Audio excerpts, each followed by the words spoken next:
বলি। Hello everyone, আজকে আমরা যে টপিকটা নিয়ে ডিসকাস করতে চলেছি সেটা খুবই ইম্পর্টেন্ট একটা টপিক। সেটা হচ্ছে আপনার বাচ্চাকে কী করে আপনি ডাইপার ফ্রি করবেন। আমাদের কাছে এরকম অনেক পেরেন্টস আসে যাদের বাচ্চা 6 বছর কিংবা 7 বছর কিংবা 10 বছরও হয়ে গেছে, কিন্তু এখনও তারা ডাইপার ফ্রি হতে পারেনি।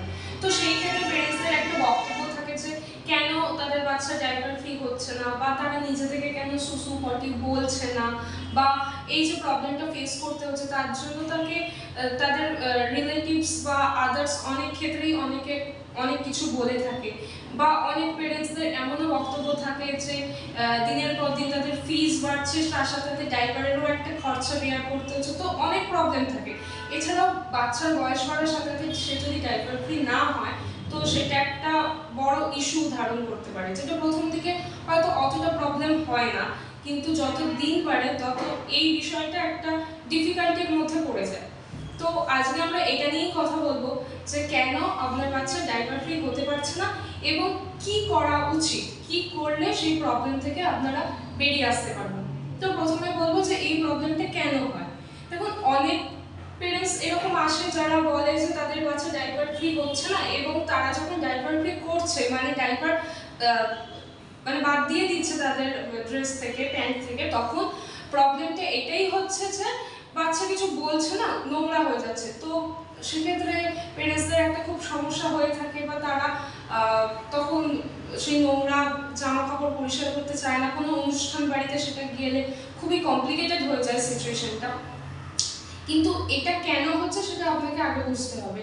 সেটা হচ্ছে অনেক বাচ্চাদের ক্ষেত্রে সেন্সর ইস্যু থাকে, যেটার জন্য তারা সুসু পটি বলে না, কিংবা অনেক বাচ্চা এমনও হয় যে তারা তাদের নিডটা এক্সপ্রেস করতে পারে না তাদের ফ্যামিলির কাছে বা আউটসাইডার কারোর কাছে। সেই ক্ষেত্রে এই প্রবলেমটা হতে পারে। তো আজকে আমরা ডিসকাস করবো যে এই প্রবলেম থেকে আপনি কি করে বের হয়ে আসবেন, কি করে আপনার বাচ্চাকে ডাইপার ফ্রি করবেন।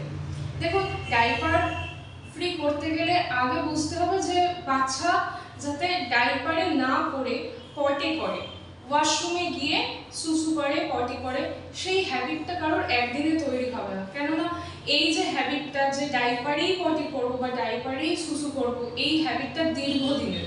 সো এটা চেঞ্জ করতে গেলে ইনিশিয়েটিভটা আপনাকেই নিতে হবে, এবং প্রথমে এটা অনেক কমপ্লিকেটেড হবে, অনেক প্রবলেম হবে, হয়তো বাচ্চা নিজে থেকে কিছু এক্সপ্রেস করবে না, আপনাকে সেক্ষেত্রে যেতে হবে, বা 1 ঘন্টা অন্তর অন্তর ওকে ওয়াশরুমে নিয়ে যেতে হবে।